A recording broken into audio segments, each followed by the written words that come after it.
Continuamos con los fármacos colinérgicos, los cuales debemos comprender primero la fisiología para luego entender el uso de los fármacos.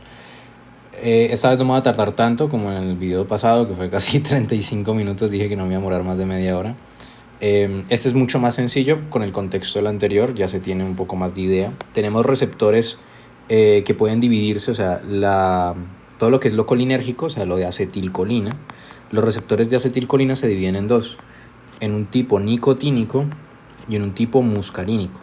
El nicotínico puede ser neural, es decir, a nivel del sistema nervioso central, o puede ser a nivel de la placa neuromuscular, o sea, músculos. Y el muscarínico, pues sí es el muscarínico como tal. ¿Listo? Tiene una ubicación, sea sistema nervioso central o sistema nervioso periférico. Nosotros vamos a ver que los nicotínicos, aprender a dibujar mejor. Ese es el nicotínico, ¿listo? Este es un receptor nicotínico. Y como es un receptor nicotínico, se hace referencia a que es un receptor ionotrópico. Es decir, que permite la entrada de lo que son diferentes tipos de iones. Despolarización, básicamente. O sea, entrada de sodio, entrada de calcio, salida de potasio. Luego tenemos los muscarínicos, que los muscarínicos hacen referencia a aquellos que entran en la clasificación de metabotrópicos, es decir, que regulan el metabolismo de la propia célula y generan como tal cambios más radicales, si se puede decir de esa manera, y más sostenidos en el tiempo también. Entonces, nos vamos a centrar principalmente en lo que son los muscarínicos, porque los nicotínicos solo tienen una función, y es dejar entrar iones, ¿sí? Flujo de iones, sea entrada o salida. Entonces los muscarínicos se dividen en 5 tipos. Tenemos los muscarínicos tipo 1, los M2, los M3, los M4 y los M5. Para que se aprendan, los extremos van a ser asociados a proteína GQ, o sea, son estimulantes. ¿Listo? Entonces son asociados a proteínas GQ que son estimulantes, y como esos son estimulantes, pues básicamente hacemos referencia a que lo que sea que vayan a estar asociados, pues va a ser estimular. Cuando hablamos de M2, ¿listo? M3 y M4, M2 es GI, M3 es GQ y M4 es GI. O sea que tenemos 2 inhibitorios y tenemos 3 excitatorios. Entonces es como excitatorio, inhibitorio, excitatorio, inhibitorio, excitatorio, para que se tenga como una especie de patrón y se pueda entender un poco. ¿Cómo funciona ahora esto? Los M1, es decir, los que están asociados a M1, son a nivel... hagámoslo al revés. Los M3 y los M2 son periféricos.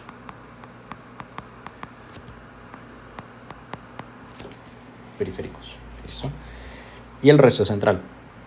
Eso quiere decir de que esto es central, esto es central, esto es central.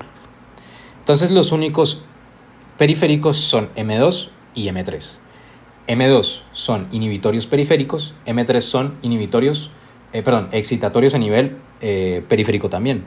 Entonces ahí tenemos básicamente todos los receptores M, sean M1, M2, M3, y pues ya, básicamente eso. Ahora, ¿qué sucede? Dependiendo de lo que haga el parasimpático, debemos pensar en dónde estarían ubicados estos diferentes tipos de receptores. Me explico. Si estamos a nivel central, pues no vamos a pensar en el corazón. Y si estamos a nivel periférico, no vamos a pensar a nivel de, de los núcleos de la base, de todo el tema de hipocampo y demás. Entonces, cuando hablamos de nivel periférico, nos vamos a centrar básicamente en M2 y en M3. M2 siendo el inhibitorio y el M3 siendo el excitatorio. Cuando hablamos de M2, que es inhibitorio periférico, vamos a pensar que todo lo que hace el parasimpático que tenga que ver con la reducción o la disminución de su actividad, pues va a estar asociado a ese receptor. Por ejemplo, esto tiene sonido. Por ejemplo, el corazón, ¿sí? Entonces el corazón, ¿qué pasa en el parasimpático? Cuando el parasimpático está activo, reduce lo que es la actividad cardíaca. Los bronquios, o sea, los pulmones, también se reduce la actividad cardíaca. Lo contrario, la actividad gastrointestinal, ¿qué pasa? Aumenta. Entonces el intestino está asociado a M3 GQ, o sea, que es estimulante. El detrusor, ¿sí? El detrusor se contrae. Entonces lo que sucede con el detrusor es que se contrae, o sea, se activa. Perfecto. Y así sucesivamente. ¿Listo? Entonces vamos a ver medicamentos que se van a clasificar dependiendo de si van hacia los M o hacia los N, y si son agonistas, antagonistas, o si reducen o inhiben la actividad, sea reversible o irreversible, de la enzima que se llama la acetilcolinesterasa, ¿sí? En el caso de la adrenalina, que era la MAO y la creo que se llama, que es la catecol o metiltransferasa, aquí, la COMT. Pero en el caso de la acetilcolina, pues es la acetilcolinesterasa. Entonces iniciamos con los muscarínicos, o sea, los receptores que van a ser, los medicamentos, que son medicamentos principalmente agonistas, ¿listo? Agonistas muscarínicos. Cuando hablamos de receptores agonistas muscarínicos, estamos haciendo referencia a aquellos que pues permiten lo que es potenciar esa acción a la cual están asociados, ¿listo? Entonces estos agonistas muscarínicos son los agonistas muscarínicos. Tenemos dos.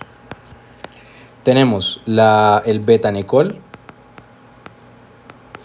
y la pilocarpina. ¿Listo? Entonces, el betanecol y la pilocarpina. El betanecol tiene características, es hidrosoluble, tiene una vida medianamente larga, tiene básicamente, ¿qué otra característica? No pasa barrera hematoencefálica, si no la pasa. Y tenemos lo que sería que es agonista a los receptores M3. O sea que si es agonista a los receptores M3, quiere decir de que todo lugar que tenga receptores M3 va a ser estimulados. Como por ejemplo, el intestino,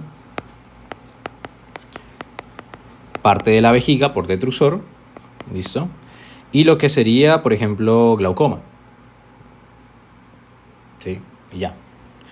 Pero entonces, ¿qué pasa? Cuando un paciente entra en una cirugía y se produce un ilio paralítico por la manipulación de las tripas, pues lo que sucede es que se induce una inhibición parasimpática. Entonces lo que se hace es inducir betanecol, que estimula aquellos receptores M3 que se encuentran en intestino principalmente y aumenta la motilidad gastrointestinal, pues para que se restablezca todo aquel flujo. Entonces, perfecto.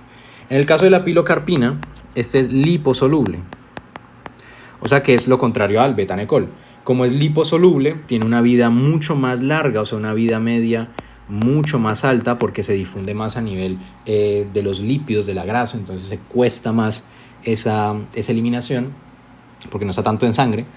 Y también otra característica importante es que tiene la posibilidad de pasar barrera hematoencefálica, y esto se ve reflejado en dos cosas. La primera es el tratamiento de glaucoma, ¿sí? Porque pasa barrera hematoencefálica. Entonces, tratamiento de glaucoma y también tratamiento en personas que tienen el síndrome de Sjögren, no sé cómo se llama esa vaina, que es básicamente cuando tiene problemas en la mucosa y tiene resequedad en la boca y demás, ¿sí? Entonces, ¿por qué? Porque son agonistas de los M3. ¿Qué hace el parasimpático en la boca, en las mucosas, en los ojos? Pues permite lo que es un aumento de líquidos, una producción de las glándulas salivales, de las glándulas de la submucosa nasal, oral y a nivel también de la glándula lagrimal de los ojos. Entonces, por eso se utiliza para el glaucoma, pues para que vaya drenando bien esos líquidos, ese líquido como acuoso humoral. ¿Listo? Esos son los agonistas muscarínicos. Ahora pasamos a los inhibidores de la acetilcolinesterasa, ¿sí? Tenemos dos tipos. Tenemos los tipos reversibles y los tipos irreversibles. Los reversibles, en 7 minutos tengo clase, los reversibles estamos haciendo referencia a aquellos que se unen no covalentemente. Irreversibles son los que se unen covalentemente, como por ejemplo los organofosforados o fluorofosforados. ¿Sí? Bueno, el caso. Estos órganos fluorofosforados se unen, o los fosforados se unen de manera covalente a la acetilcolinesterasa. Si aumenta el nivel de acetilcolina y no se degrada, lo que va a suceder es que se genera una contracción masiva y pues se generan problemas. Y por eso las personas que se intoxican por insecticidas y demás, organofluorofosforados, lo que sucede es que tienen una contracción masiva, tienen sudoración, salivación, tienen diarrea, porque se activan todos, o sea, se inundan esos receptores muscarínicos. Entonces, la manera en la cual se tratan estos pacientes son con oximas, y con la atropina. Si pasaron menos de 2 horas, se le dan oximas, que son medicamentos que permiten romper esa unión covalente que hay entre el organofluorofosforado y la acetilcolinesterasa. La atropina lo que hace es lo siguiente, es bloquear, luego lo vemos porque es un bloqueante, eso es una antagonista de los receptores M1 hasta el M5, o sea, a todos. Y como los bloquea, pues no hay acetilcolina que se pueda unir a ese receptor. ¿Por qué? Porque está bloqueado. ¿Listo? Eso pues por los irreversibles. Los reversibles se dividen en dos, en los que pasan barrera hematoencefálica y en los que no pasan barrera hematoencefálica. Los que pasan barrera hematoencefálica se dividen en dos, en los selectivos y en los no selectivos. Los selectivos son aquellos que van a actuar en diferentes funciones a nivel central. Ya sabemos que M2 y M3, M2 siendo inhibitorio periférico y M3 siendo excitatorio periférico, pues no van a estar actuando ahí. Entonces los selectivos, que son específicos para ciertas porciones a nivel central, son específicamente 3 que se usan para lo que es el tratamiento en fases tempranas del Alzheimer. Tenemos lo que se conoce como la ribastigmina, espero lo esté escribiendo bien, la galantamina, y el donepezilo. ¿Listo? Esos son selectivos. Los no selectivos son aquellos que no tienen ningún tipo de tropismo por algún receptor en específico, entonces se conoce como el fisostigmina.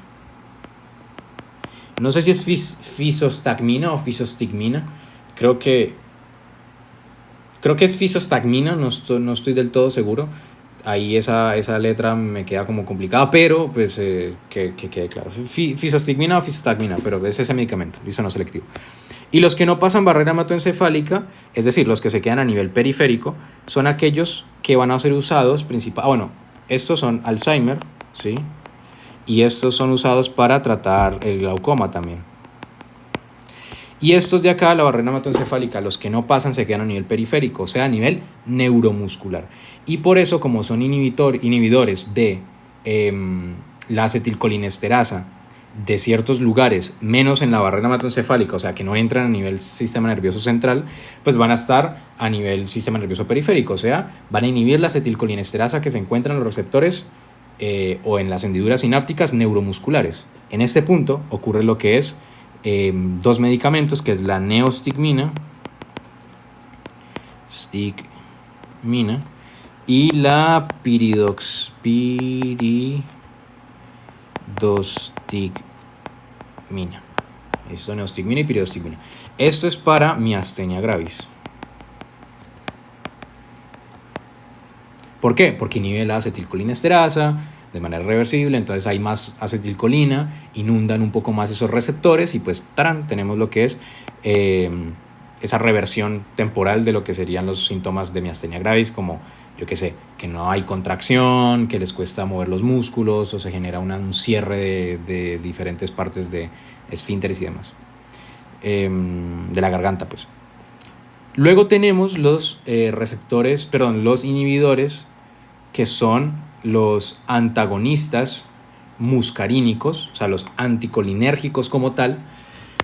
Entonces tenemos los anticolinérgicos, no los agonistas, sino los antagonistas de los M, claramente, como la atropina, que lo habíamos hablado, atropina. Teníamos la buscapina, tenemos también el bromuro de ipratropio, etiotropio. Empecemos por el de abajo, que es el más fácil. El bromuro de ipratropio y protropio, de etiotropio, es básicamente un broncodilatador, un broncodilatador, sí, broncodilatador por antagonismo. Es decir, si yo bloqueo a los receptores M2, que son los que son inhibitorios a nivel periférico, es decir, que me cierran los bronquios, pues si yo bloqueo no tengo quien cierre. Entonces, ¿quién prima? El receptor beta 2 que se encuentra a nivel de los a nivel adrenérgico de los pulmones. Entonces se dilata. Tenemos la buscapina que reduce las contracciones uterinas, por eso los cólicos menstruales y demás, porque bloquea a M3. Entonces se reducen las contracciones uterinas, cólicos menstruales.